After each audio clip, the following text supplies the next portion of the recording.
يا أيها الذين آمنوا اتقوا الله حق تقاته ولا تموتن إلا وأنتم مسلمون.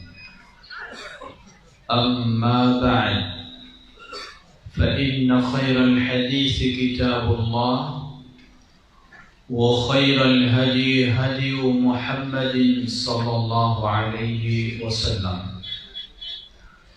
وشر الأمور محدثاتها، وكل محدثة بدعة، وكل بدعة ضلالة، وكل ضلالة في النار. فأعوذ بالله من الشيطان الرجيم. يا أيها الذين آمنوا أطيعوا الله وأطيعوا الرسول ولا تبطلوا أعمالكم. وصح عن النبي صلى الله عليه وسلم: من عمل عملا ليس عليه أمرنا فهو رد.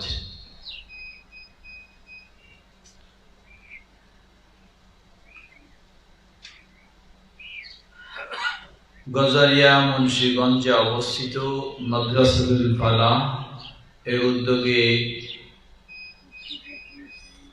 আজকের প্রথম বার্ষিক সেমিনার এর সম্মানিত সভাপতি জনাব AKM বাশার মাস্টার সাহেব,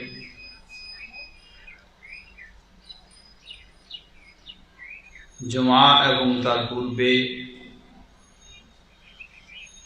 মূল্যবান বক্তব্য রেখেছেন শেখ আব্দুল্লাহিল বাকি বিন আব্দুল জলিল এবং শেখ আব্দুল্লাহিল হাদি মাদানী বিন আব্দুল জলিল, অনুষ্ঠানের সঞ্চালক এবং অত্র মসজিদ ইমাম ও খতিব ও মাদ্রাসার সম্মানিত প্রিন্সিপাল স্নেহের হাফিজ দেলোয়ার, আয়োজক কর্তৃপক্ষ, আমার সামনে সমবেত বিভিন্ন এলাকা থেকে আগত প্রাণপ্রিয় দিনী ভাই সকল, মাদ্রাসার অন্যান্য শিক্ষক বৃন্দ ও স্নেহের ছাত্রবৃন্দ, শুরুতে আল্লাহ সুবহানাহু ওয়া তাআলার আবারও প্রশংসা জ্ঞাপন করছি, যিনি আজকে আমাদের এই সুন্দর একটি পরিবেশে, সুন্দর একটি সেমিনারে আল্লাহর দ্বীন সম্পর্কে জানার, বোঝার, শেখার উদ্দেশ্যে একটি সুন্দর পরিবেশ দান করেছেন। সেই আল্লাহর প্রশংসা জ্ঞাপনার্থে বলি আলহামদুলিল্লাহ। অতঃপর অসংখ্য সালাত ও সালাম পেশ করছি প্রিয় রাসূল মুহাম্মদ সাল্লাল্লাহু আলাইহি ওয়াসাল্লাম, তার আসহাবে কেরাম, আহলে বাইত, শেষ দিবস পর্যন্ত তার প্রতিটি একনিষ্ঠ অনুসারীদের উপর। সম্মানিত সমবেত দিনী ভাই সকল, শুরুতে কৃতজ্ঞতা জানাচ্ছি তাদের যারা এই কঠিন পরিস্থিতি পরিবেশে অত্যন্ত ধৈর্য ও ত্যাগ স্বীকার করে মসজিদ এবং মাদ্রাসাকে দান করেছেন। বিশেষ করে যিনি এই দিনী প্রতিষ্ঠানের জন্য জায়গা দিয়েছেন, তিনি শুনেছি এখন অসুস্থ, বীর মুক্তিযোদ্ধা জনাব খুরশিদ আলম। সত্যি তিনি যে বীর মুক্তিযোদ্ধা, শুধু দুনিয়ার বিষয় নয় বরং দ্বীনের বিষয়। কি বলেন ঠিক কিনা? বলুন আলহামদুলিল্লাহ। আমরা সবাই অন্তর থেকে দোয়া করছি আল্লাহ তার এই অবদানকে কবুল করে নিন, আল্লাহ তাকে পরিপূর্ণ সুস্থতা দান করুন, আর হায়াত যদি না থাকে তাহলে ঈমানের সাথে যেন তার বিদায় হয়, আল্লাহ সেটি কবুল করে নিন এবং এই প্রতিষ্ঠানকে জান্নাত পাওয়ার ওসিলা হিসেবে কবুল করে নিন। সেই সাথে ওনার এই ভাই মারা গেলেন যে চাচাতো ভাই, যার আজকে সকালে জানাজা হয়েছে, আল্লাহ রাব্বুল আলামিন তার ভুল ত্রুটিগুলিকেও ক্ষমা করে দিন, তাকেও জান্নাতুল ফেরদাউস নসিব করুন। সাথে আমাদের আজকের সম্মানিত সভাপতি সাহেব সহ আরো যারা অবদান রাখছেন, আল্লাহ সকলের এই অবদানকে কবুল করে নিন। যারা অর্থ দিয়ে, সময় দিয়ে, শ্রম দিয়ে সত্যিকারী নির্ভেজাল এই দিনী প্রতিষ্ঠান গড়ে তোলার অবদান রাখছেন, আল্লাহ তাদের অবদানকে কবুল করে নিন। এর বিনিময়ে তাদেরকে দুনিয়া ও আখিরাতে কল্যাণ দান করুন, তাদের ব্যবসা বাণিজ্য রুজি রোজগারে আরো আল্লাহ বরকত দান করুন এবং এটি তাদের জান্নাত পাওয়ার এবং অত্র এলাকার সঠিক দিন পাওয়ার ওসিলা হিসেবে কবুল করে নিন। আপনারা যারা কষ্ট করে দূর দূরান্ত থেকে এসেছেন, আল্লাহ আপনাদের সবাইকে জাযায়ে খায়র দান করুন।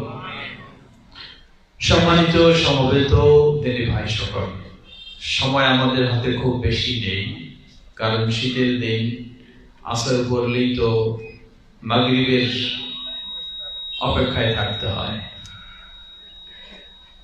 একটি ছোট্ট আয়াত আপনাদের সামনে পেশ করেছি, সে আয়াতকে সামনে রেখে কিছু কথা বলার চেষ্টা করব ইনশাআল্লাহ।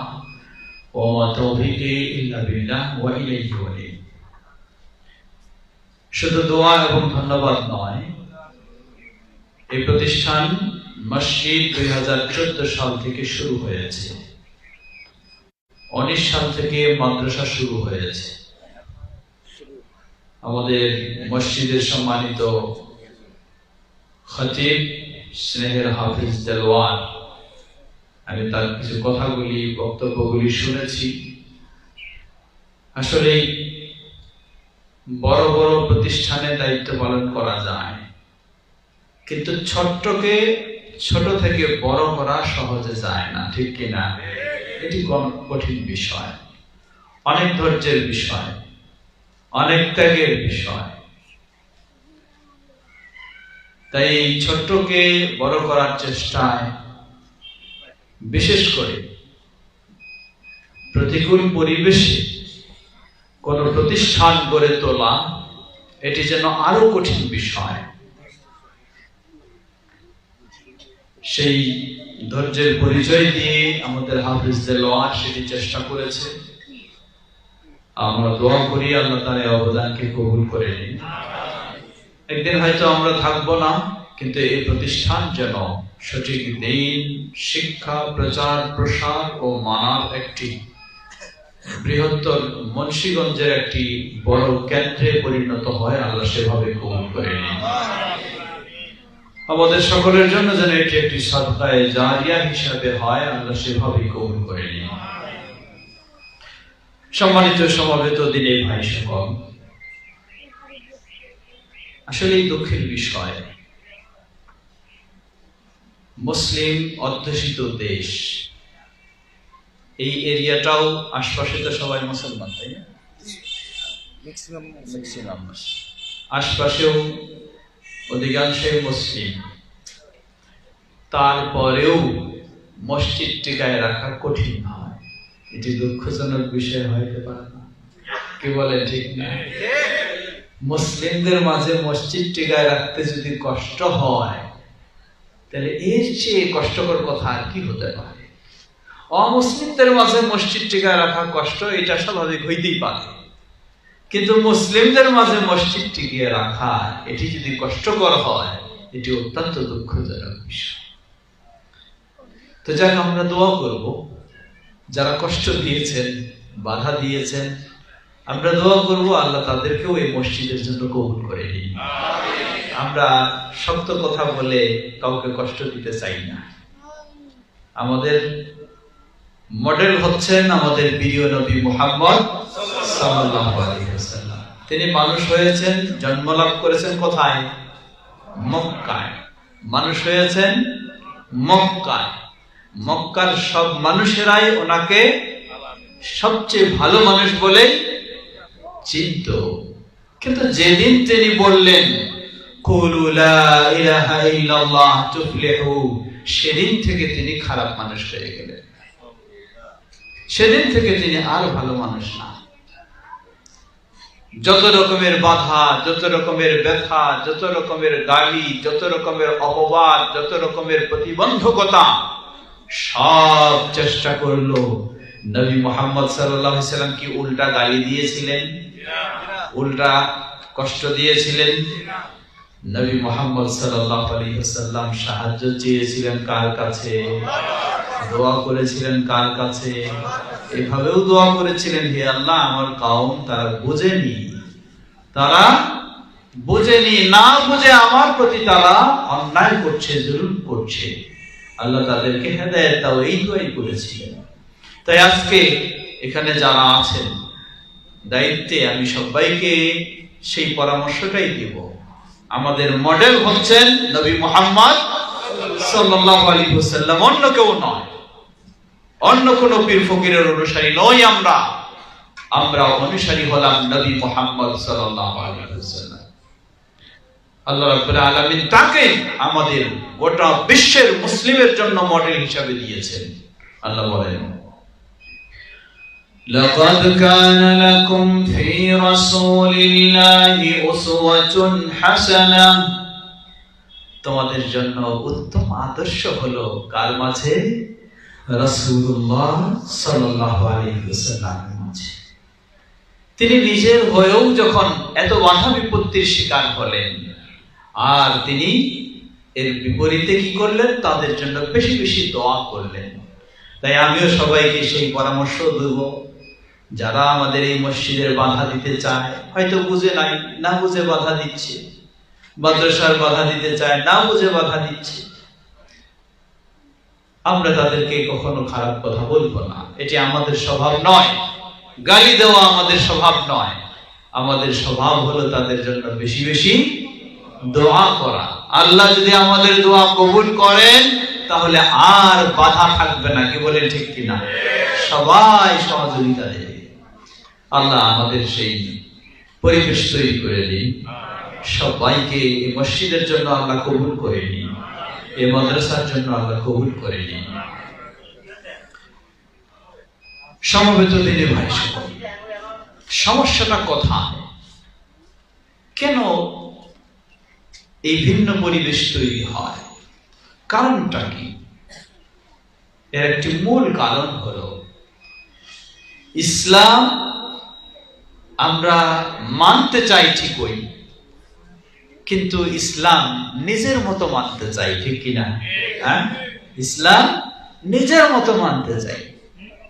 ইসলাম যে ইসলামের মতো মানতে হবে, এই চিন্তাটা আমাদের অনেকেরই নেই।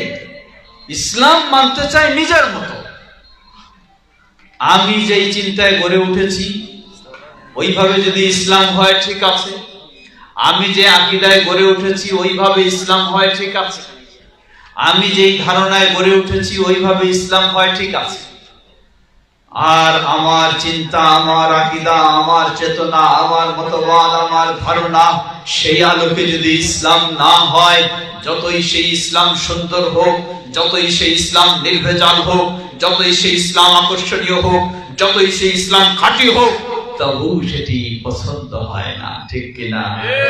অবস্থাটা আমাদের এই হয়ে গেছে।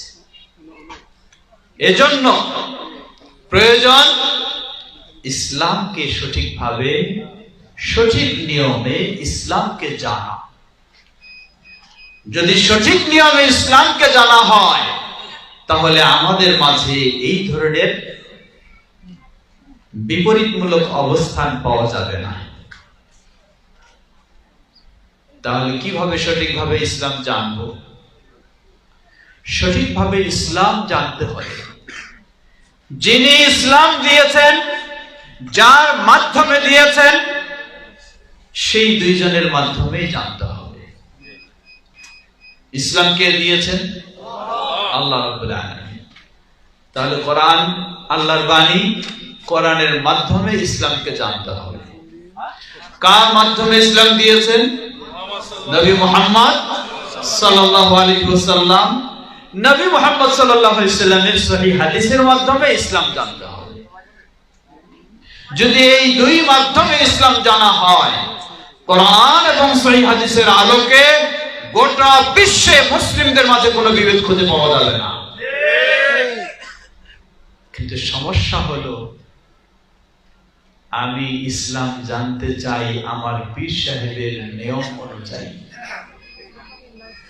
আমি ইসলাম মানতে চাই আমার বুজুর্গের তরিকা অনুযায়ী,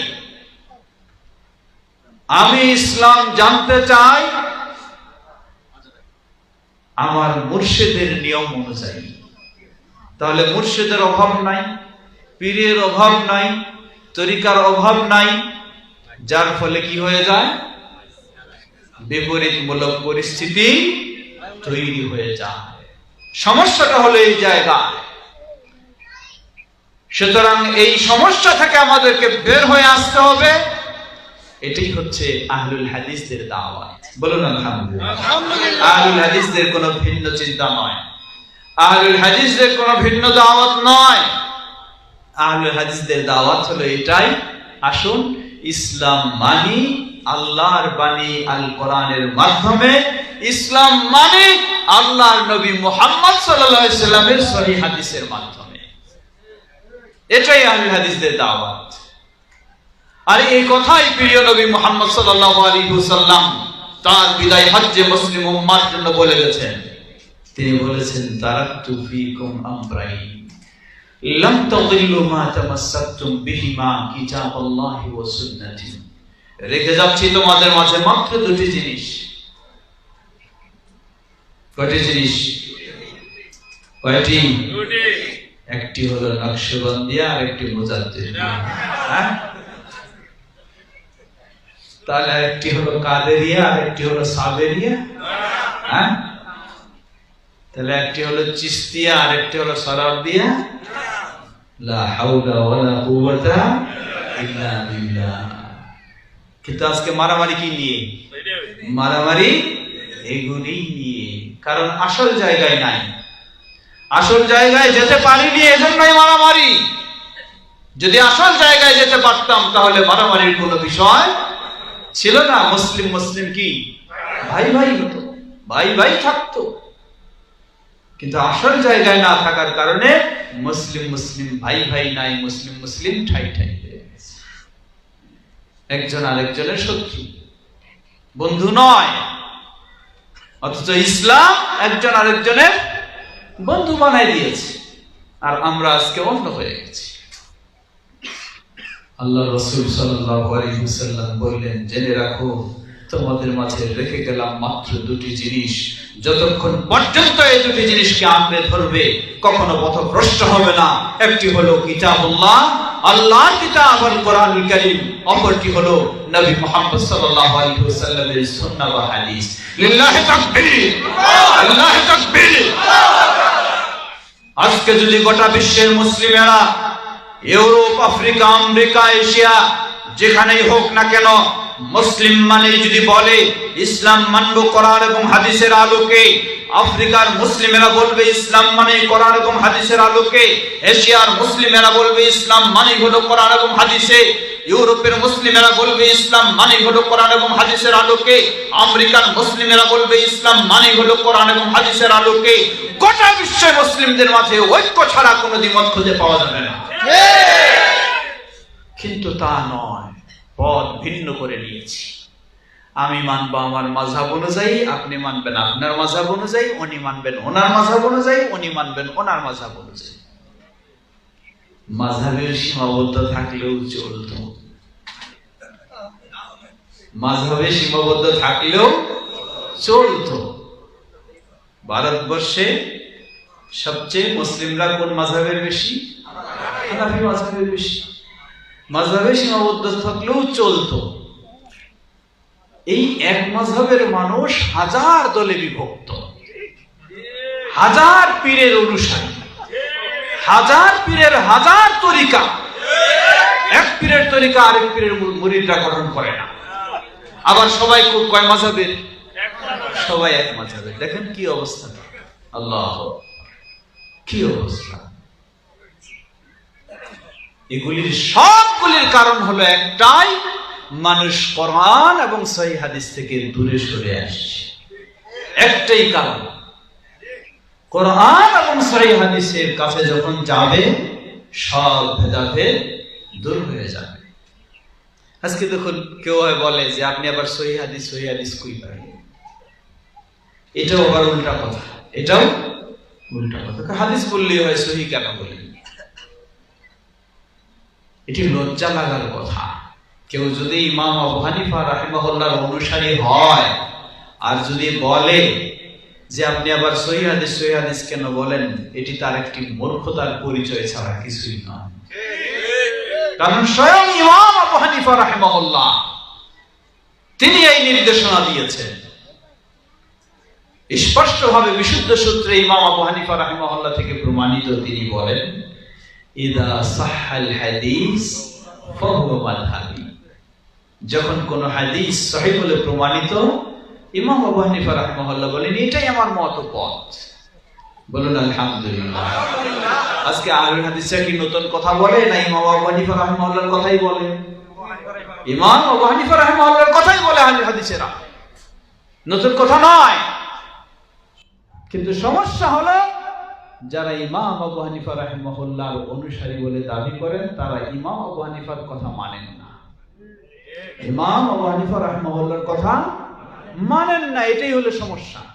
মানেন নিজের মন গড়া কথা, মানেন নিজের চিন্তার কথা, মানেন নিজের পীর সাহেবের কথা, মানেন নিজের মুফতির কথা, মানেন নিজের গাউস কুতুবের কথা। যদি ইমাম আবু হানিফা রাহিমাহুল্লাহর কথা মানতেন, তাহলে আহলুল হাদিসদের সাথে কোনো ভিন্নতা পাওয়া যেত না। একই বিষয়। ইমাম আবু হানিফা রাহিমাহুল্লাহ তিনিও সাধ্যপক্ষে কোরআন সুন্নাহ জেনে মেনে চলার চেষ্টা করেছেন, মুসলিম উম্মাহকে নির্দেশনা দিয়েছেন।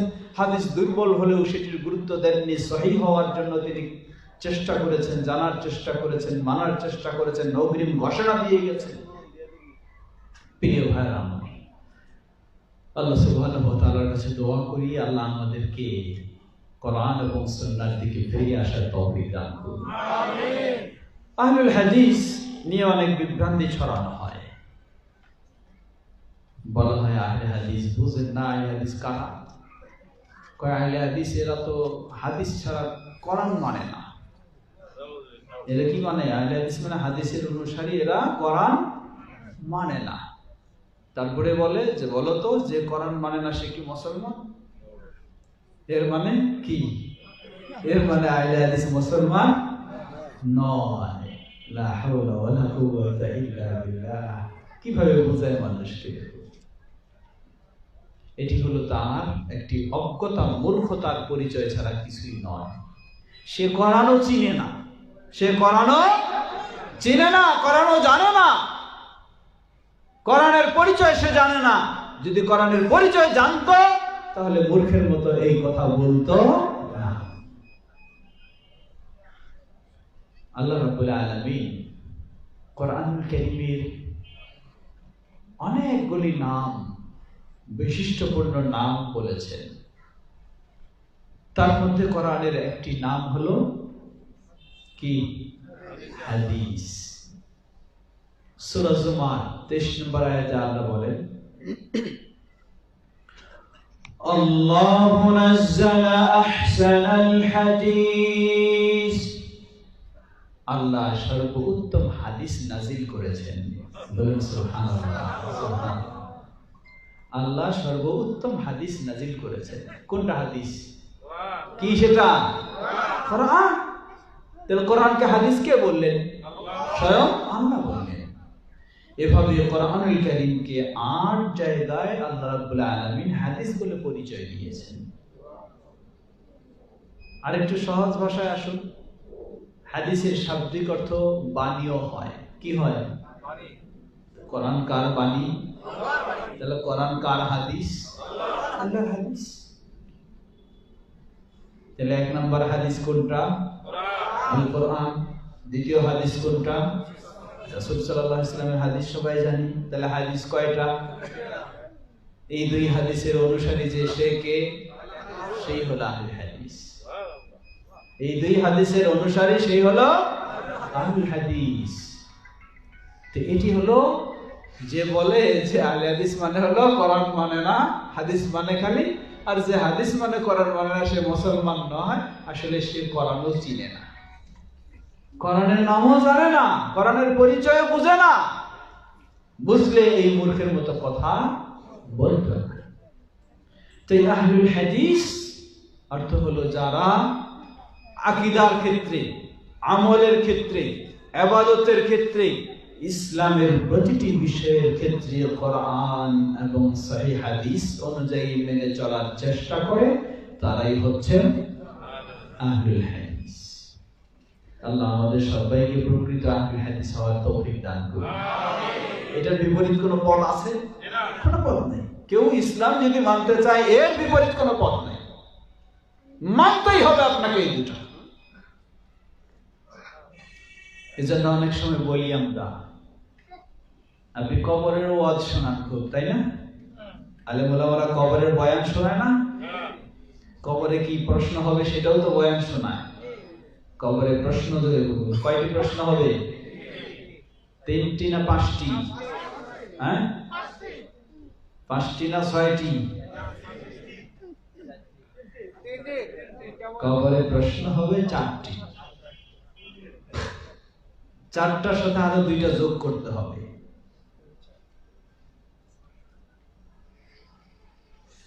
তাহলে হবে 6টা। 4টা কি? প্রথম হলো মান রাব্বুকা, তোমার রব কে। দ্বিতীয় হলো মা দীনুকা, তোমার দিন কি। তৃতীয় হলো মান নবিয়ুকা, তোমার নবী কি।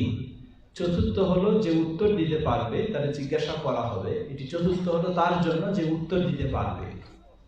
কিভাবে তুমি জেনেছো?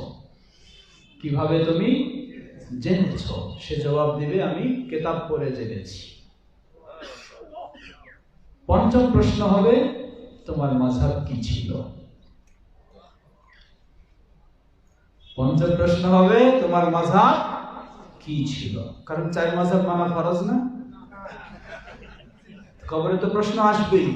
4 মাযহাব মানা যেহেতু ফরজ, এজন্য 5 নম্বর প্রশ্ন হবে তোমার মাযহাব কোনটা ছিল বলো। কেন মাননি মাযহাব বলো। এটা যদি জবাব দিতে পারেন তাহলে 6 নম্বর প্রশ্ন হবে তোমার তরিকা কি ছিল। নকশবন্দিয়া ছিল না মুজাদ্দিদিয়া ছিল না চিশতিয়া ছিল, বলো তোমার তরিকা কি।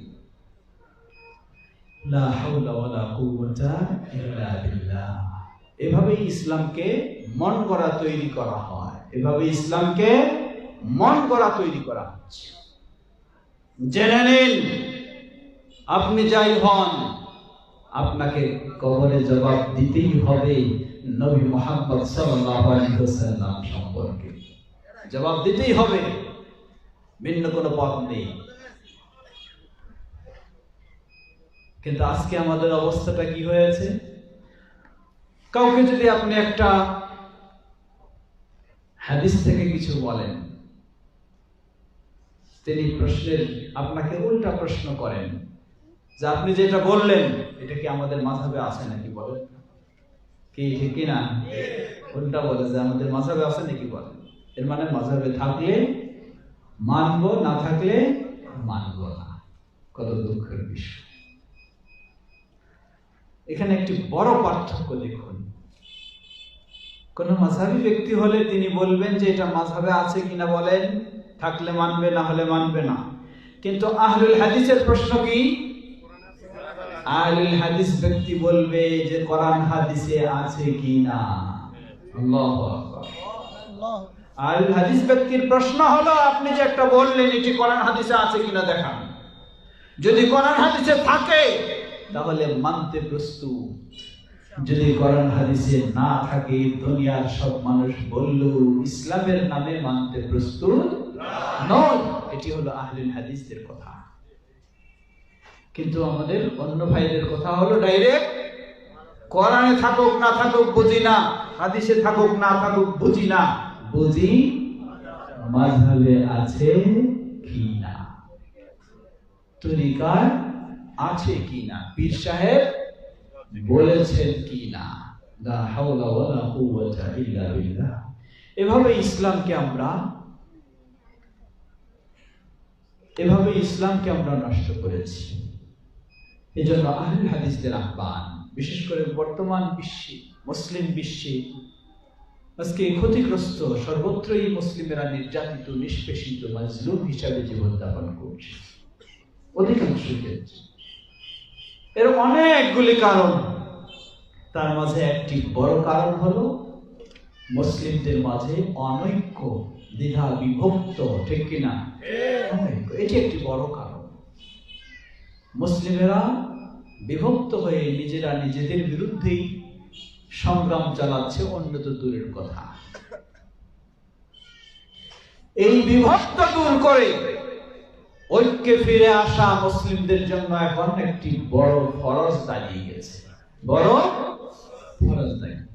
কিন্তু ঐক্যের পথে আসার পথ কি? ঐক্যের দিকে আসার পথ কি? আমি ডাকছি আমার মাযহাবের দিকে, আমি ঐক্যের বক্তব্য দিচ্ছি যে মুসলিমদের ঐক্যবদ্ধ হতেই হবে, কোনো পথ নাই এছাড়া। এরপরে বলি যে ঐক্যবদ্ধ হতে হবে, আমি হানাফি মাযহাবের অনুসারী, এই মাযহাবের মাধ্যমেই ঐক্যবদ্ধ হতে হবে। আরেকজন ঐক্যের বক্তব্য দিয়ে মাঠ গরম করে ফেলছেন। শেষে তিনি বলছেন যে ঐক্য ছাড়া বিকল্প পথ নেই, ঐক্যবদ্ধ হতেই হবে। কিন্তু কিভাবে?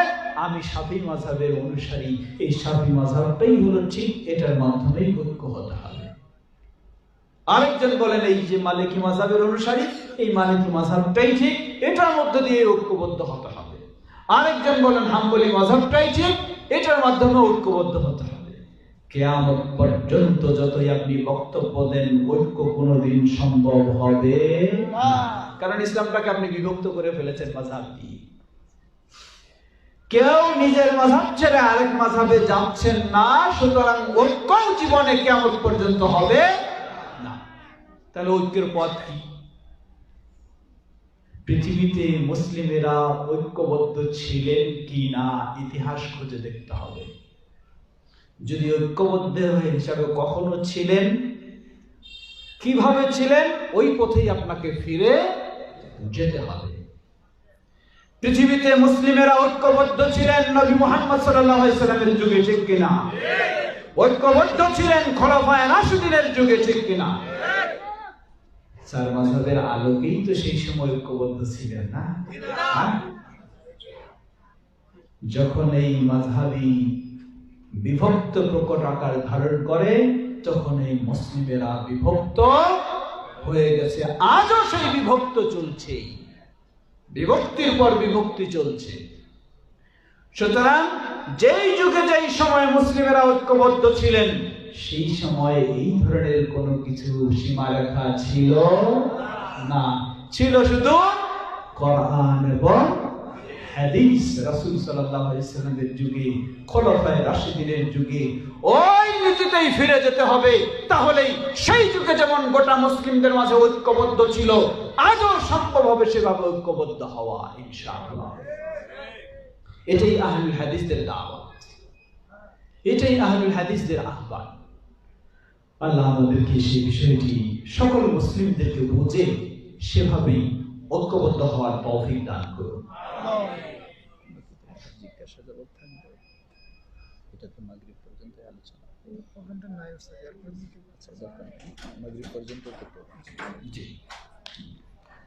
প্রিয় ভাইরা আমার, আমি একটি ছোট্ট আয়াত পেশ করেছিলাম, ফিরে আসি সেই আয়াতের আলোচনায়।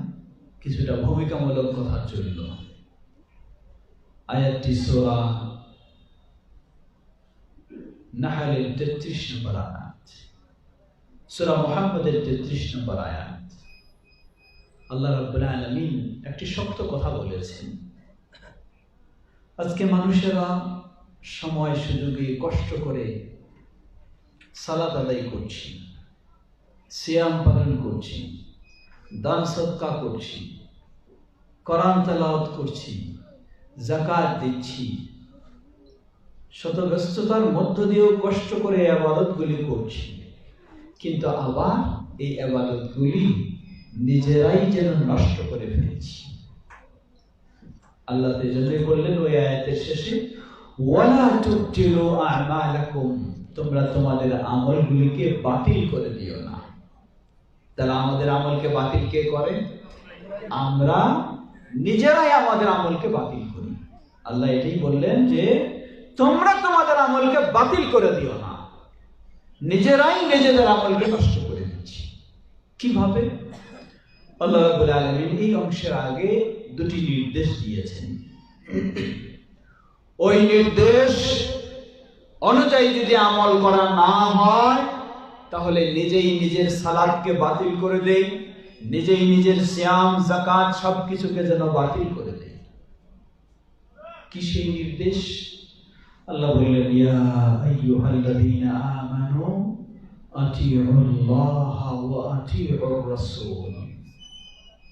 দুটি নির্দেশ আমল ঠিক থাকার জন্য, ঠিক রাখার জন্য দুটি নির্দেশ। প্রথম নির্দেশ হলো, ওহে যারা ঈমান এনেছো, আতিউল্লাহ, কার আনুগত্য করো? যারা বলেন কার? তাহলে ইবাদত হবে কার জন্য? সকল প্রকার ইবাদত হতে হবে একমাত্র আল্লাহর জন্য। তবে মাঝে মাঝে উট গরু বাবার জন্য কুরবানি নিয়ে যাওয়া যাবে। হ্যাঁ, দক্ষিণবঙ্গে যায় না, মুন্সিগঞ্জ তো এইদিকে কম, কিন্তু ওইদিকে যেটা বিক্রমপুর বলে পরিচিত, আধুনিক নাম বলতে মুন্সিগঞ্জ নাকি? না, মুন্সিগঞ্জ এখনকার লেটেস্ট নাম, বিক্রমপুর হলো আদি নাম, আদি নাম হলো বিক্রমপুর। তো বিক্রমপুরের সেই ওইসব অঞ্চলে কিন্তু কোরবানির খুব জমজমাট পরিস্থিতি আছে, তাই না? ওরস আরো কিছু।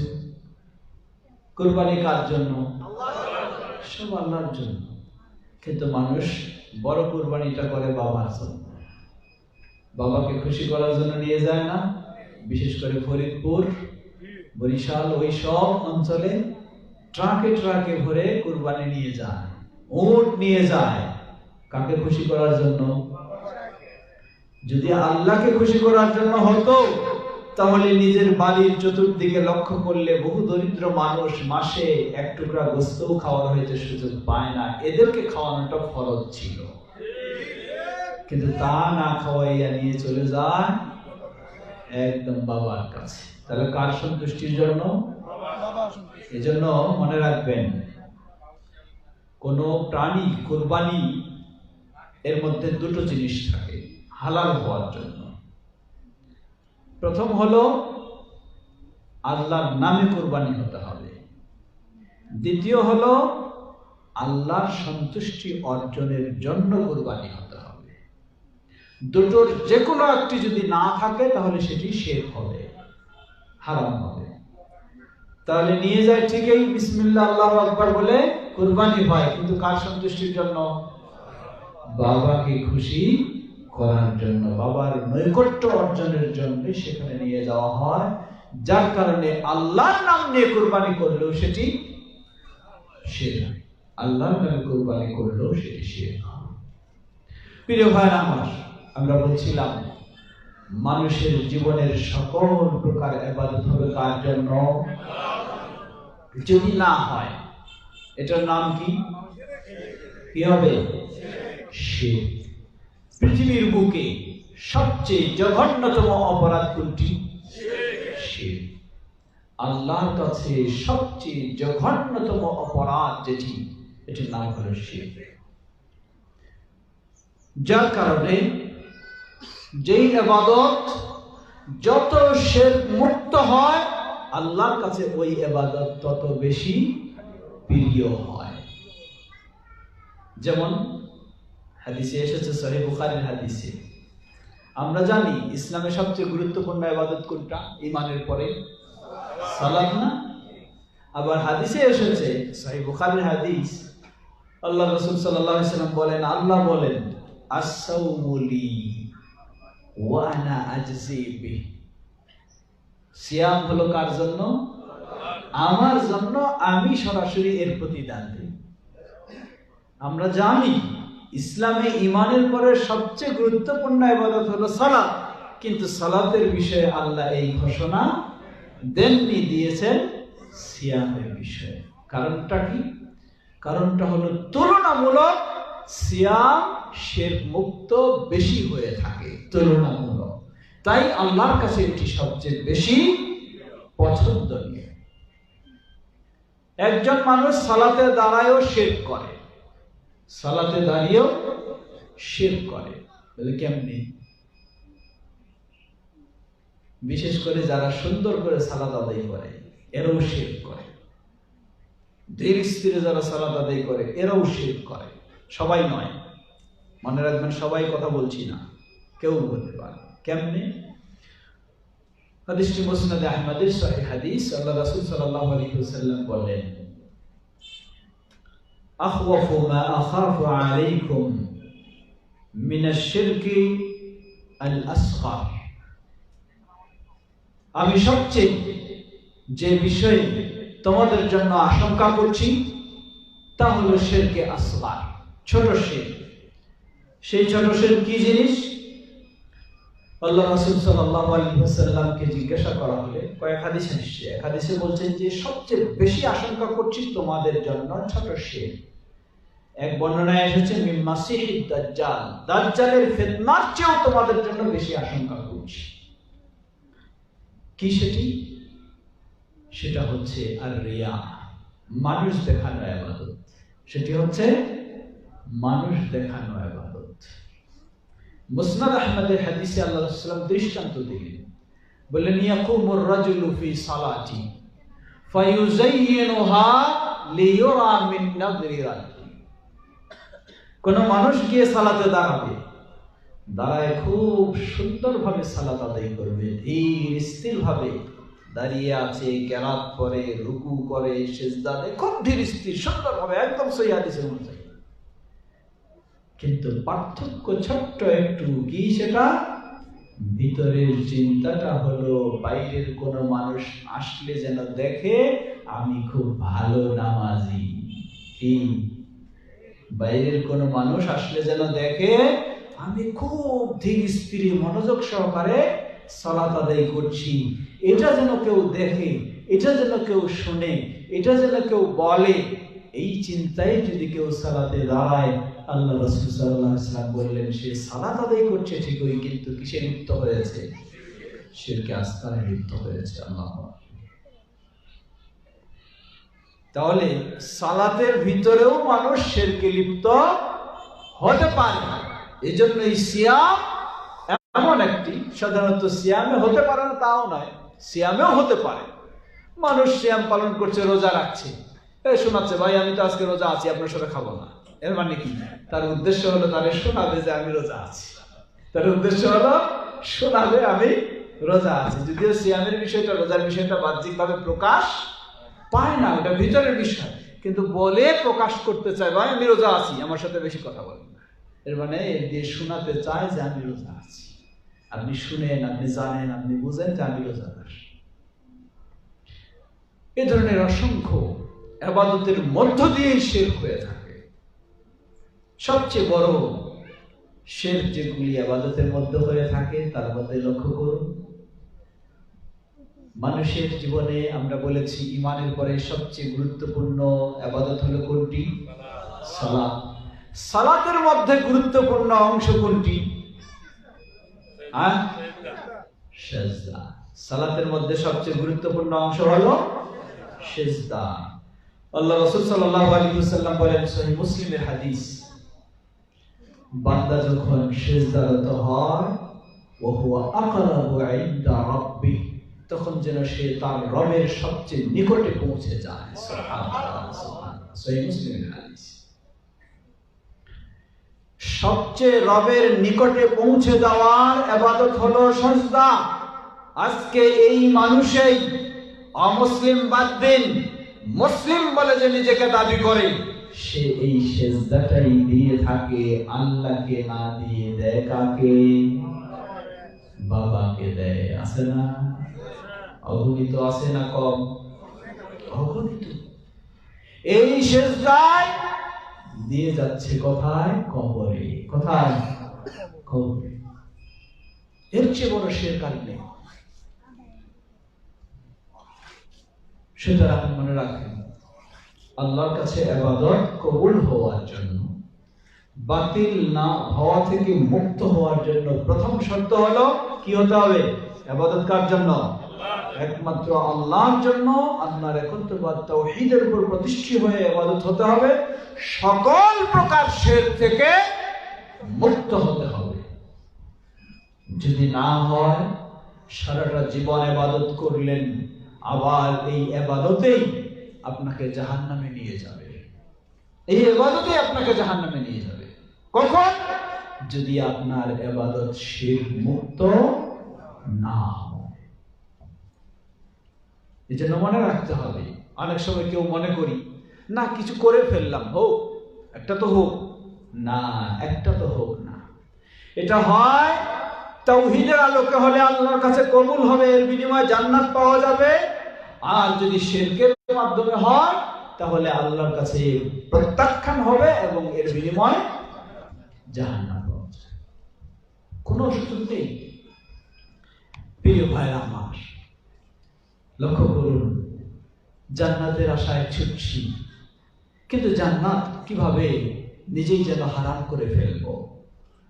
আল্লাহ রাব্বুল আলামিন সূরা মায়েদা 72 নম্বর আয়াতে বলেন, ইন্নাহু মান ইউশরিক বিল্লাহ ফাকাদ হারামা আল্লাহু আলাইহিল জান্নাহ ওয়া মাওয়াহুন নার ওয়া মা লিয-যালিমিনা মিন আনসার। ইন্নাহু মান ইউশরিক বিল্লাহ, যে এই ইবাদত করতে গিয়ে, হতে পারে আকীদায়, হতে পারে ইবাদতে, আল্লাহর সাথে শিরকে লিপ্ত হয়, আল্লাহ বলছেন আমি তার জন্য জান্নাতকে হারাম করে দিলাম। নাউযুবিল্লাহ। ওয়া মাওয়াহুন নার, তার জন্য স্থান অপরিহার্য করে দিলাম জাহান্নাম। ওয়া মা লিয-যালিমিনা মিন আনসার, এই জালিম মুশরিকদের জন্য আল্লাহর পক্ষ থেকে দুনিয়া ও আখিরাতে কোনো সাহায্য সহযোগিতা হবে না। প্রিয় ভাইরা, আজকে যে মাদ্রাসার প্রাঙ্গণে আমরা, মাদ্রাসাতু আল ফালাহ, আমরা আশা করব এই মাদ্রাসায় সেই সন্তান গড়ে উঠবে যেই সন্তান আল্লাহর তাওহীদ একত্ববাদ বুঝবে এবং তা মেনে চলার চেষ্টা করবে, শিরক বুঝবে এবং শিরক থেকে বিরত থাকার চেষ্টা করবে। বলুন আলহামদুলিল্লাহ। এই মাদ্রাসাতুল ফালাহ হলো সেই মাদ্রাসা। হতে পারে তার ছাত্রের সংখ্যা কম, হতে পারে তার শিক্ষকের সংখ্যা কম, রয়েছে এখনো প্রাথমিক পর্যায়ের। আল্লাহ রাব্বুল আলামিন কবুল করলে এটি হবে একদিন শীর্ষ পর্যায়ের প্রতিষ্ঠানগুলির মধ্যে ইনশাআল্লাহ। আমি শুনেছি একজন বক্তব্য বলেছেন, কে বলেছেন সেটা বলতে পারছি না, 5 তলা ফাউন্ডেশন দিয়ে ভবনের কাজ শুরু করা হবে। দোয়া করছি আল্লাহ রাব্বুল আলামিন সেটি কবুল করে এবং সত্যিকারী তাওহীদ শিখে তাওহীদের উপর প্রতিষ্ঠিত হবে, শিরক মুক্ত হবে। এমনই আমাদের সন্তানেরা যেন এই প্রতিষ্ঠানে গড়ে উঠতে পারে, আল্লাহ তাওফিক দান করুন। অতএব আমাদেরকে মনে রাখতে হবে, এই মাদ্রাসায় যদি সেই হয়, আজকে আফসোসের সাথে বলতে হয় আমাদের দেশে মাদ্রাসার অভাব নেই, কিন্তু এই মাদ্রাসায় পড়ালেখা করেই মাজারের ব্যবসা হয়, হয় না? এই মাদ্রাসায় পড়ালেখা করে বিনা পুঁজির ব্যবসা চলে, চলে না? সবটা নয়, কিন্তু হচ্ছে। কেন? কারণটা কি? কারণ হলো মাদ্রাসা আছে ঠিকই, ইসলামী শিক্ষার পরিকল্পনাও ঠিকই, কিন্তু যেই ইসলাম আল্লাহ দিয়েছেন, যেই ইসলাম নবী মুহাম্মদ সাল্লাল্লাহু আলাইহি সাল্লাম রেখে গেছেন, ওই নির্ভেজাল ইসলাম, তাওহীদের ইসলাম, শিরক মুক্ত ইসলাম শিক্ষা দেওয়ার পরিকল্পনা নেই। কি বলে ঠিক না? তাই সমস্যা। বাংলাদেশ জমিয়তে আহলে হাদিস বাংলাদেশে আহলুল হাদিসদের মূল সংগঠন জমিয়তে আহলে হাদিস একটি বোর্ড গঠন করেছে, আহলে হাদিস তালিমি বোর্ড। বলুন আলহামদুলিল্লাহ। যেখানে প্রায় 1000-এর মতো মাদ্রাসা এই বোর্ডের অন্তর্ভুক্ত রয়েছে। আমরা আশা করছি মাদ্রাসাতুল ফালাহ সেই বোর্ডের সাথে সম্পৃক্ত হয়ে আপনাকে কষ্ট করতে হবে না, সিলেবাস নিয়ে চিন্তা করবেন কি সিলেবাস পড়াবেন। আলহামদুলিল্লাহ আপনার জন্য সিলেবাস মানসম্মত, যুগোপযোগী, তাওহীদের আলোকে, শিরক মুক্ত, সুন্নাহর আলোকে, বিদআত মুক্ত, কোরআন ও সহিহ হাদিসের আলোকে সেই সিলেবাস প্রস্তুত রয়েছে। বোর্ডের সাথে সম্পৃক্ত হলেই আপনি সেই বোর্ডের সিলেবাস দিয়ে প্রতিষ্ঠানে উপকৃত হতে পারবেন। ঠিক তেমনি ভাবে পাঠ্যপুস্তকও পাওয়া যায় না আমাদের দেশে, যা নিজের পক্ষ থেকে প্রিন্ট করাও সম্ভব নয়। বোর্ড সেই সমস্ত পাঠ্যপুস্তক প্রকাশ করে সরবরাহ করছে, সেখানেও সহজে নিতে পারেন। বোর্ডের একটি টার্গেট হলো এই বোর্ডের অধিভুক্ত বেশ অনেকগুলি মাদ্রাসা যেগুলি হাই লেভেলের, অনার্স লেভেলের, সেগুলি অলরেডি অধিভুক্ত হয়েছে বিশ্বের অন্যতম ইসলামী শিক্ষা বিদ্যাপীঠ মদিনা ইসলামিক ইউনিভার্সিটির সাথে, উম্মুল কোরআন ইসলামিক ইউনিভার্সিটির সাথে। তাই আমাদের এই বোর্ডের টার্গেট হলো যেন সেই মক্কা মদিনার নির্ভেজাল সেই ইসলামের সঠিক সিলেবাসের আলোকেই আমাদের মাদ্রাসাগুলিকে সেই শিক্ষার বা সেই পরিবেশ বা সেই সিলেবাস দেওয়ার সুযোগ করা যায়। সেটি হচ্ছে বোর্ডের একটি গুরুত্বপূর্ণ লক্ষ্য। বলুন আলহামদুলিল্লাহ। আল্লাহর কাছে দোয়া করি আল্লাহ সেটি তৌফিক দান করুন, সেটি কবুল করেন।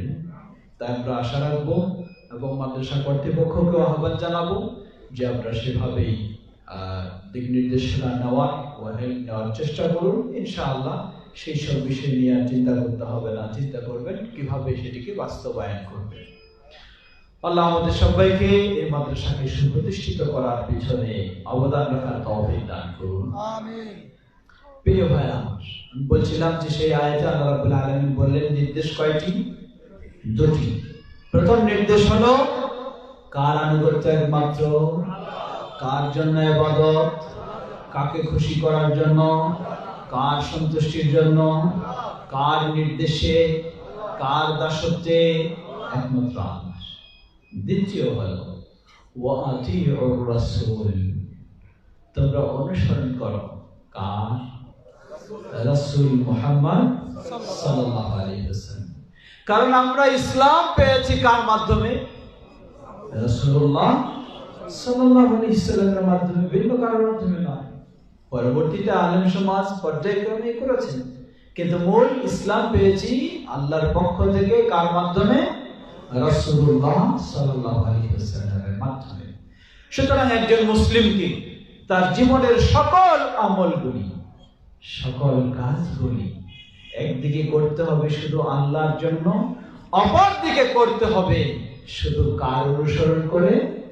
মুহাম্মদ সাল্লাল্লাহু আলাইহি ওয়াসাল্লামের অনুসরণ করে এবং তার নির্দেশেই খোলাফায়ে রাশিদিন ও সাহাবীদের, ভিন্ন কোনো ব্যক্তি নয়। আমাদের ধারণা হয়ে গেছে বাপ দাদার নিয়ম অনুযায়ী আমাদেরকে দিন মেনে চলতে হবে, তাই না? বাপ দাদার নিয়ম অনুযায়ী দিন মেনে চললে দিন পাওয়া যাবে না, দিন থেকে বঞ্চিত হতে হবে, দিন থেকে বঞ্চিত হতে হবে। এর অর্থ এই নয় বাপ দাদার সাথে দুর্ব্যবহার করবো, এটা নয়। বাপ দাদার সাথে অবশ্যই ইসলামের নির্দেশেই, কোরআন হাদিসের নির্দেশেই তাদের সাথে আমাদের সব সময় সদাচরণ হবে, কিন্তু ইসলাম মানতে হবে কার অনুসরণ করে? মুহাম্মদ সাল্লাল্লাহু আলাইহি ওয়াসাল্লামের অনুসরণ করে। এজন্য একজন অমুসলিম যখন ইসলামে প্রবেশ করবে তারে কি বলতে হয়? আশহাদু আল্লা ইলাহা ইল্লাল্লাহ ওয়াহদাহু লা শারীকা লাহ। এক হলো তাওহীদের স্বীকৃতি, অপর হলো শিরক মুক্ত হওয়ার স্বীকৃতি। দ্বিতীয় ওয়া আশহাদু আন্না মুহাম্মাদুর রাসূলুল্লাহ। আশ্চর্য হতে হয়, কত ভয়ঙ্কর কথা। ইউটিউবে বহুল প্রচলিত একটি ভিডিও রয়েছে। একজন বিরাট বড় মানুষ, সুন্দর দাড়ি, বিশাল পাগড়ি, সুন্দর পোশাক, আরবিতে বক্তব্য দিচ্ছেন। তিনি তার বক্তব্যে বলছেন, আমাদের সংগ্রাম চলবেই, আন্দোলন চলবেই যতদিন না মদিনার মসজিদে বা মক্কার মসজিদে শোনা যায় আশহাদু আন্না আলিয়া ওয়ালিউল্লাহ। আমাদের আন্দোলন চলবেই, সংগ্রাম চলবেই যতদিন না মক্কা মদিনার মসজিদে শোনা যায় আযানের মধ্যে যে আশহাদু আন্না আলিয়া ওয়ালিউল্লাহ। আশহাদু আন্না মুহাম্মাদুর রাসূলুল্লাহর পরিবর্তে আলী ওয়ালিউল্লাহ, এটা যতদিন না শোনা যায় ততদিন তাদের সংগ্রাম চলবে। কে সেই ব্যক্তি? শিয়া, চরমপন্থী শিয়া যারা, তারা মুহাম্মদ সাল্লাল্লাহু আলাইহি ওয়াসাল্লামের নাম আযানে থাকুক এটিও তাদের পছন্দ হয় না। লা হাওলা ওয়ালা কুওয়াতা ইল্লা বিল্লাহ। সেই জায়গায় হতে হবে আলী রাদিয়াল্লাহু আনহু। কোনো সন্দেহ নেই, আমরা অবশ্যই আলী রাদিয়াল্লাহু আনহুকে সম্মান করি, শ্রদ্ধা জানাই, যেহেতু তিনি ইসলামের খলিফা, চতুর্থ খলিফা। কিন্তু আলী রাদিয়াল্লাহু আনহুকে সম্মান জানাতে গিয়ে মুহাম্মদ সাল্লাল্লাহু আলাইহি ওয়াসাল্লামের সমপর্যায়ে বা ঊর্ধ্বে কখনো স্থান দিতে পারি না। গোটা মানব জাতি এর মাঝে প্রথম স্থান যাকে দিব তিনি হলেন প্রিয় নবী মুহাম্মদ সাল্লাল্লাহু আলাইহি ওয়াসাল্লাম। আল্লাহর পরেই হলো মুহাম্মদ সাল্লাল্লাহু আলাইহি ওয়াসাল্লামের স্থান। অতঃপর খলিফা আবু বকর as-সিদ্দিক রাদিয়াল্লাহু আনহুর স্থান, অতঃপর খলিফা ওমর ফারুক রাদিয়াল্লাহু আনহুর স্থান, অতঃপর ওসমান বিন আফফান রাদিয়াল্লাহু আনহুর স্থান, অতঃপর আলী বিন আবি তালিব রাদিয়াল্লাহু তাআলা আনহুর স্থান। প্রিয় ভাইরা, যে বিষয়টি বলছিলাম, সুতরাং আপনি যদি এটাও বলেন যে আবু বকর রাদিয়াল্লাহু আনহুর অনুসরণ করব, নবী সাল্লাল্লাহু আলাইহি ওয়াসাল্লামকে বাদ দিয়ে তবু কোনো সুযোগ নাই। তাহলে যেখানে আবু বকর রাদিয়াল্লাহু আনহুকে অনুসরণ করবেন, নবী সাল্লাল্লাহু আলাইহি ওয়াসাল্লামকে বাদ দিয়ে এটি সুযোগ নাই, তাহলে কি নবী সাল্লাল্লাহু আলাইহি ওয়াসাল্লামকে বাদ দিয়ে কোনো পীর মাশায়েখের অনুসরণের সুযোগ আছে? কোনো বুজুর্গের সুযোগ আছে? কোনো গাউস কুতুবের সুযোগ আছে? কোনো পীর ফকিরের সুযোগ আছে? কোনো ইমাম মুস্তাহিদের সুযোগ আছে? কখনো নেই। এর অর্থ এই নয়, সেখানে যেমন বলেছি যে আলী রাদিয়াল্লাহু আনহুকে নবী সাল্লাল্লাহু আলাইহি ওয়াসাল্লামকে বাদ দিয়ে গ্রহণ করার সুযোগ নাই, এর অর্থ এই নয় যে আলী রাদিয়াল্লাহু আনহুকে আমরা সম্মান করি না, তা নয়। আলী রাদিয়াল্লাহু আনহু যেই সম্মানের অধিকারী, সেই সম্মান অবশ্যই তাকে আমরা দেব, দিতে হবে, এটি ঈমানের দাবি। ঠিক তেমনি ভাবে আলেম ওলামারা যেই সম্মানের অধিকারী, সেই সম্মান তাকে দিতে হবে।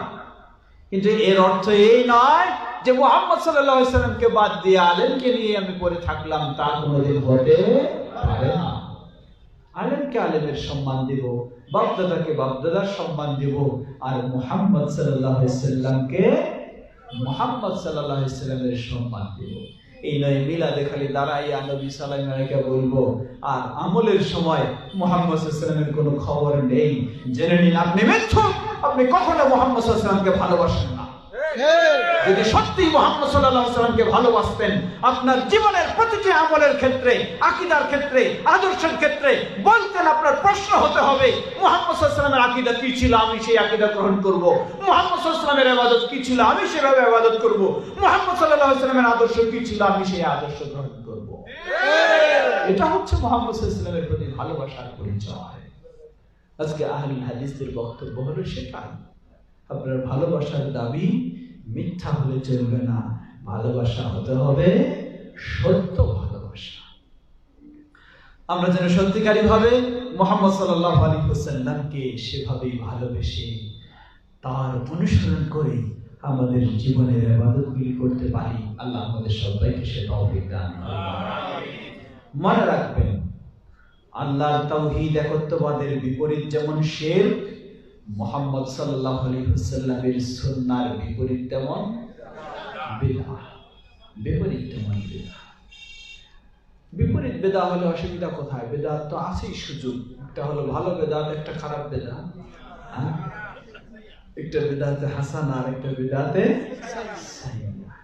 সুন্নাহ হাসানা মানে মুফতি সাহেবের কাছে যেটা হলে ভালো লাগে ওটার নাম হলো বেদাতে হাসানা, যেটা করলে মুফতি সাহেবের পকেট ভরবে ওটা হলো কি? বেদাতে হাসানা। আর যেটা করলে পকেট ভরবে না ওটা বেদাতে সাইয়্যিআ, ওটা চলবে না। লা হাওলা ওয়ালা কুওয়াতা ইল্লা বিল্লাহ। 1400 বছর আগেই নবী মুহাম্মদ সাল্লাল্লাহু আলাইহি ওয়াসাল্লাম এই ঘোষণাও দিয়েছেন, এটাও স্পষ্ট করে দিয়েছেন। তিনি বলেন কুল্লু বিদআতিন দালালা, সকল প্রকার বিদআত পথভ্রষ্টতা। কোনটার মাঝে হেদায়েত নেই, কোনটাই মেনে চলার সুযোগ নেই, সবটাই পথভ্রষ্টতা। এজন্যই আল্লাহ রাসূল সাল্লাল্লাহু আলাইহি ওয়াসাল্লাম কঠিনভাবে সতর্ক করেছেন। একদিকে তিনি বলেন, জেনে রাখো, মনে রাখবেন, হাদিসটি বলে শেষ করব, সময় যেহেতু শেষ। এটি অত্যন্ত একটি গুরুত্বপূর্ণ হাদিস এবং এর মাঝে স্পষ্ট হয়েছে সব। 1400 বছর আগে নবী মুহাম্মদ সাল্লাল্লাহু আলাইহি ওয়াসাল্লাম এমন ভাবে বর্ণনা দিয়েছেন, মনে হয় যেন আজকে আমরা সেই সমস্যাগুলি মনে করছি আর সমাধানটা নবী সাল্লাল্লাহু আলাইহি ওয়াসাল্লামের কাছ থেকে নগদ পেয়ে যাচ্ছি। সুবহানাল্লাহ। কারণটা কি? কারণটা নবী মুহাম্মদ সাল্লাল্লাহু আলাইহি ওয়াসাল্লাম তো নিজের মন থেকে বলেন নাই, সবগুলি বলেছেন কি থেকে? ওহীর মাধ্যমে বলেছেন। আর ভবিষ্যতের খবর কে জানেন? নবী সাল্লাল্লাহু আলাইহি ওয়াসাল্লাম জানেন না আল্লাহ জানেন? আল্লাহ জানেন। নবী সাল্লাল্লাহু আলাইহি ওয়াসাল্লাম ভবিষ্যতের খবর জানেন না, ভবিষ্যতের খবর জানেন আল্লাহ সুবহানাহু ওয়া তাআলা। কি আজানের সময় হয়ে গেছে? না, দেরি আছে। একটু আমাদের মাদ্রাসার ভিত্তির ব্যাপারে আলোচনা করবা। আচ্ছা, কয়টায় আজান হয়? 12তে আজান। 12। আচ্ছা, ঠিক আছে, প্রায় শেষ করব। জি প্রিয় ভাইরা আমার, আল্লাহ রাসূল সাল্লাল্লাহু আলাইহি ওয়াসাল্লাম বললেন, মান ইয়াইশ মিনকুম বা'দি ফাসায়ারা ইখতিলাফান কাসীরা। জেনে রাখো, আমার পরে তোমরা যারা বেঁচে থাকবে, ইসলামে ইবাদতের নামে অনেক মতভেদ দেখতে পাবে। আছে মতভেদ পেয়েছেন? হিসাব নেই মতভেদের। কি করা? فعليكم بسنتي وسنة الخلفاء الراشدين المهديين। তোমাদের কর্তব্য হলো সেই মুহূর্তে, সেই পরিবেশে, পরিস্থিতিতে আমার সুন্নাহকে আঁকড়ে ধরো, খোলাফায়ে রাশিদিনের সুন্নাহকে আঁকড়ে ধরো। তামাসসাকু বিহা, শক্ত করে আঁকড়ে ধরো। ওয়া'আদু আলাইহা বিন-নওয়াজিজ। কি শব্দ ব্যবহার করেছেন দেখুন। প্রথমে বললেন শক্ত করে আঁকড়ে ধরো, এরপর আবার বললেন যে মারির দাঁতগুলি দিয়ে কামড়ে ধরো সুন্নাহকে। সুবহানাল্লাহ। এর মানে সুন্নাহ হয়তো আপনার কাছ থেকে ছুটে যেতে পারে, দাঁত দিয়ে কামড়ে ধরতে হবে সুন্নাহকে। এটা এক। সাথে আবার সতর্ক করলেন, ওয়া ইয়াকুম ওয়া মুহদাসাতিল উমুর। আবার সতর্ক সাবধান করছি, ইসলামে ইবাদতের নাম দিয়ে নতুন নতুন বহু কিছু চালু হবে। আল্লাহু আকবার। কিভাবে বলেছেন কথাগুলি, সেগুলি থেকে তোমাদেরকে সতর্ক করছি।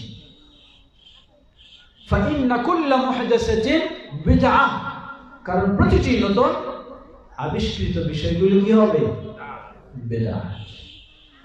ওয়া কুল্লা বিদআতিন দালালাহ, প্রতিটি বিদআতই হলো পথভ্রষ্টতা। স্পষ্ট করে দিয়েছেন, আর স্পষ্ট করার প্রয়োজন নেই। কিন্তু দুঃখের বিষয়, আলেম সমাজে এটাকে রংচং দিয়ে আরেক দিক নিয়ে চলে যাচ্ছে। বলে যে বেদাত কিছু হলো ভালো, কিছু হলো মন্দ। প্রিয় ভাইরা আমার, মাদ্রাসাতুল ফালাহ হলো সেই মাদ্রাসা, যেই মাদ্রাসায় সেই সুন্নাহর আলোকে আমাদের কলিজার টুকরা সন্তানদেরকে শিক্ষা দেওয়া হবে। যারা হবে দেশের সুনাগরিক, যারা হবে বাবা মার আদর্শ সন্তান, দেশের আদর্শ সন্তান, সে আলোকেই মাদ্রাসাতুল ফালাহ কার্যক্রম নিয়ে সামনের দিকে অগ্রসর হচ্ছে। প্রয়োজন আপনাদের সকলের সার্বিক সহযোগিতা। বিশেষ সহযোগিতা হলো এই মাদ্রাসা আপনার সন্তানের জন্য, অতএব আপনার সন্তান এখানে দিতে হবে। বিশেষ করে যারা পাশে রয়েছেন, প্রতিবেশী রয়েছেন, তাদের প্রতি এটি আরো বিশেষ মাদ্রাসার পক্ষ থেকে আহ্বান যে প্রতিষ্ঠান আপনার পাশে, দূরের সন্তানেরা এখানে আছে আর আপনি কাছে হয়েও আপনার সন্তান এখানে নেই, নিশ্চয়ই আপনি এ মাদ্রাসার উপকার থেকে বঞ্চিত হচ্ছেন। তাই আসুন, আপনার সব সন্তানকে এখানে দিতে হবে এটি কোনো বলছি না আমরা। আপনার একাধিক সন্তান রয়েছে, এক সন্তানকে এখানে শিক্ষিত করুন। এবং এখানে শিক্ষিত করলে এটি আবার স্মরণ করে দিতে চাই, আমাদের সমাজে কিছু মাদ্রাসা রয়েছে যেখানে পড়লে একজন হাফেজ সাহেবের ছাড়া আর বেশি কিছু হওয়া যায় না। আর হাফেজ সাহেব হলেই তো সুবিধা, মানুষের কোরআন খতম করার লোক খুঁজে পাওয়া যাবে, তাই না? কারণ কেউ মারা গেলেই শুধু কোরআন খতমের চর্চা, জীবন থাকতে কোরআন পড়ার খতম নিজে করবে এটাও কোনো চিন্তা নাই, ঠিক না? অবস্থা এই হয়ে গেছে না। এই সমস্ত চর্চাগুলি সম্পূর্ণ নিষিদ্ধ। কোরআন শুধু কেউ মারা গেলে তার জন্য খতম দিবে, বা কারো বার্ষিকের জন্য খতম দিবে, বা কোনো উদ্বোধনের জন্য খতম দিবে, এজন্য কোরআন আসেনি, এজন্য কোরআন নাজিল হয়নি। সুতরাং এগুলি গর্হিত কাজ যেগুলি আজকে আমাদের সমাজে হয়েছে। আমরা আশা করি মাদ্রাসাতুল ফালাহ সেই আদর্শের নয়, সেই চিন্তার নয়। এখানে সন্তানেরা ভালো মন মানসিকতায়, মর্যাদা বোধ সম্পন্ন, আত্মমর্যাদা বোধ সম্পন্ন মানসিকতায় গড়ে উঠবে, যারা দেশের জন্য কল্যাণকর হবে, দেশের জন্য উপকারী হবে। এমনই ভাবেই সন্তানদেরকে গড়ে তোলার চেষ্টা করা হয়। আল্লাহ আমাদের সেই প্রতিষ্ঠানকে এভাবে কবুল করে নেন, বলেন আল্লাহুম্মা আমিন। সময় হাতে নেই, শেষ পর্যায়ে পৌঁছে গেছি। কর্তৃপক্ষ অনুরোধ জানিয়েছেন আপনাদের এই মাদ্রাসা সন্তান দিয়েও যেমন সহযোগিতা দিতে হবে, কিছু অর্থ দিয়েও আপনাদেরকে সহযোগিতা দিতে হবে। আমার মনে হয় হাফেজ দেলোয়ার একটু কয়েকজনকে চাদর দিয়ে ভিতরে পাঠিয়ে দিলেই সহজ হবে, কারণ এই ধরনের কালেকশন আমি পারি না, সম্ভব নয়। কয়েকজনকে রুমাল দিয়ে বা চাদর দিয়ে ভিতরে পাঠিয়ে দিলে যার যা সম্ভব সেটা। হ্যাঁ, কয়েকজন রুমাল নিয়ে আপনার ভিতরে যান। জি, পাশ দিয়ে যাবে। এখানে আসলে সবাই হয়তো হবে।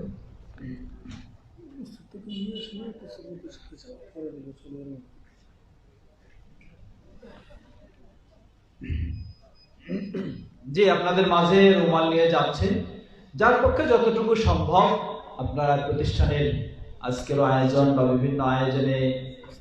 জি,